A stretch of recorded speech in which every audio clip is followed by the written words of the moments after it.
New Zealand ਦੇ finance minister grant Robertson ਨੇ Covid ਪ੍ਰਭਾਵਿਤ ਕਾਰੋਬਾਰੀਆਂ ਦੀ ਮਦਦ ਵਜੋਂ ਵਿੱਤੀ ਮਦਦ ਦਾ ਐਲਾਨ ਕੀਤਾ ਹੈ। ਐਲਾਨ ਕਰਨ ਦੇ ਨਾਲ ਉਹਨਾਂ ਨੇ ਆਸ ਪ੍ਰਗਟਾਈ ਹੈ ਕਿ ਇਸ ਮਦਦ ਸਦਕਾ ਓਮਿਕਰੌਨ ਦੇ ਇਸ ਵੇਲੇ ਕਾਰੋਬਾਰੀਆਂ ਨੂੰ ਆਪਣੇ ਕਾਰੋਬਾਰ ਜਾਰੀ ਰੱਖਣ ਵਿੱਚ ਕਾਫੀ ਮਦਦ ਮਿਲੇਗੀ। $4,000 ਦੀ ਕੋਵਿਡ ਸਪੋਰਟ ਪੇਮੈਂਟ ਦੇ ਨਾਲ $400 ਪ੍ਰਤੀ ਕਰਮਚਾਰੀ ਦੇ ਹਿਸਾਬ ਨਾਲ ਇਹ ਮਦਦ ਜਾਰੀ ਹੋਵੇਗੀ ਤੇ ਜ਼ਿਆਦਾ ਤੋਂ ਜ਼ਿਆਦਾ 50 ਫੁੱਲ ਟਾਈਮ ਕਰਮਚਾਰੀਆਂ ਲਈ ਜਾਂ ਫਿਰ $24,000 ਜ਼ਿਆਦਾ ਤੋਂ ਜ਼ਿਆਦਾ ਇੱਕ ਕਾਰੋਬਾਰੀ ਲਈ ਇਹ ਮਦਦ ਐਲਾਨੀ ਜਾਏਗੀ। ਇਸ ਮਦਦ ਨੂੰ ਹਾਸਲ ਕਰਨ ਲਈ ਕਾਰੋਬਾਰੀਆਂ ਨੂੰ 15 ਫਰਵਰੀ ਤੋਂ ਪਹਿਲਾਂ ਦੇ ਸਮੇਂ ਵਿੱਚ ਲਗਾਤਾਰ 7 ਦਿਨ ਆਪਣੇ ਰੈਵਨਿਊ ਵਿੱਚ 40% ਦੀ ਕਮੀ ਦਿਖਾਉਣੀ ਲਾਜ਼ਮੀ ਹੋਏਗੀ। ਇਹ ਮਦਦ ਹਰ 15 ਦਿਨ ਤੋਂ ਬਾਅਦ 6 ਹਫ਼ਤਿਆਂ ਤੱਕ ਜਾਰੀ ਕੀਤੀ ਜਾਏਗੀ ਕਿਉਂਕਿ ਸਰਕਾਰ ਨੂੰ ਆਸ ਹੈ ਕਿ ਤਦ ਤੱਕ ਓਮਿਕਰੌਨ ਦਾ ਸਿਖਰ ਉਸ ਵੇਲੇ ਗੁਜ਼ਰ ਜਾਏਗਾ। When the government made the hard decisions in 2020 and 2021 to put New Zealand into lockdown, it was clear that we needed to put in place broad-based financial support to help our workers and businesses get through. Since the beginning of the pandemic almost 2 years ago, the government has paid out almost $23 billion in support via the wage subsidy scheme, the resurgent support payment, and the small business cash flow loan scheme. Taking into account other related support, more than $25 billion worth of income and financial support has been paid out since the onset of COVID-19. This has contributed to the New Zealand economy performing better than many of the countries we compare ourselves to and ahead of our forecasts. Throughout the pandemic, we have been monitoring our support schemes and adapting them to fit with the changing impacts of the pandemic and the needs of businesses and workers. As I said back in October when we announced the traffic light system, the government has been monitoring the impact of the new framework on businesses and the economy. Overall activity in the economy has remained strong as most businesses are able to operate with only limited restrictions. This reinforces the decision not to have across-the-board financial support like the wage subsidy scheme available during the COVID protection framework. However, for some sectors there has been a significant decline.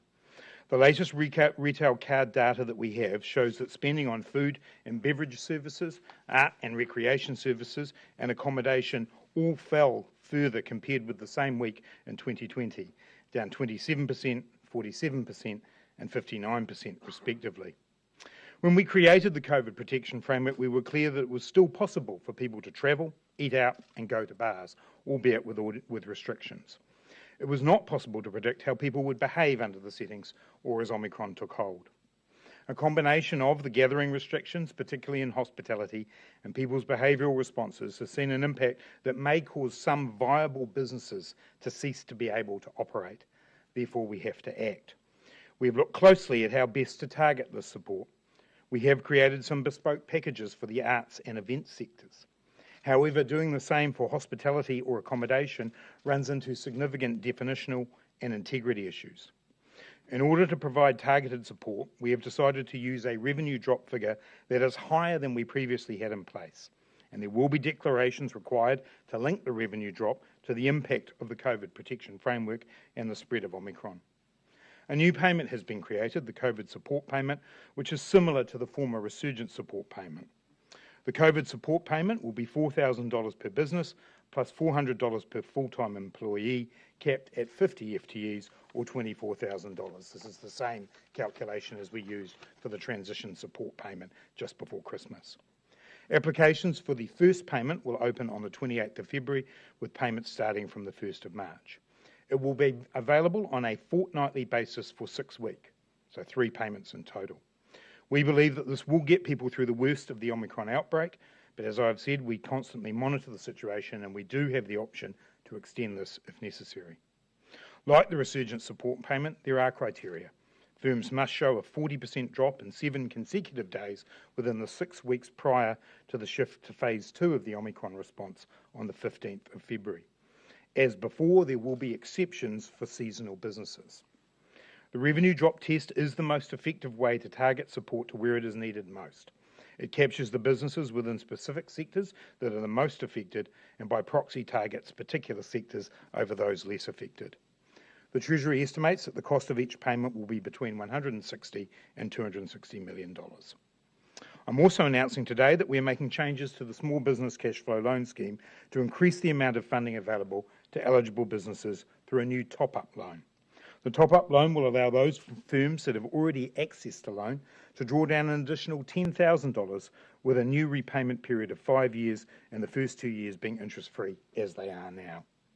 Cabinet has also agreed to remove the first 2 years of accrued base interest from all borrowers who have or will take out a loan under the scheme. This change will mean that interest will only start accruing at the beginning of year 3. These changes will come into effect in about 4 weeks. Finally, we are also extending Inland Revenue's flexibility for tax payments to assist firms with cash flow pressures. This means that if a business is struggling to pay its tax in full or on time because of COVID-19, it can pay it off over time simply by setting up an instalment arrangement in their MyIR account. Inland Revenue also has existing discretions for providing financial relief for customers that have been unable to pay their tax on time. I strongly encourage businesses struggling to pay tax because of the impacts of COVID to communicate with Inland Revenue to see if they could delay starting payments to a later date or if any part of their tax could be written off. Inland Revenue can help with GST and provisional tax payments. We have sufficient resources in the COVID response and recovery fund to cover the costs of these announcements.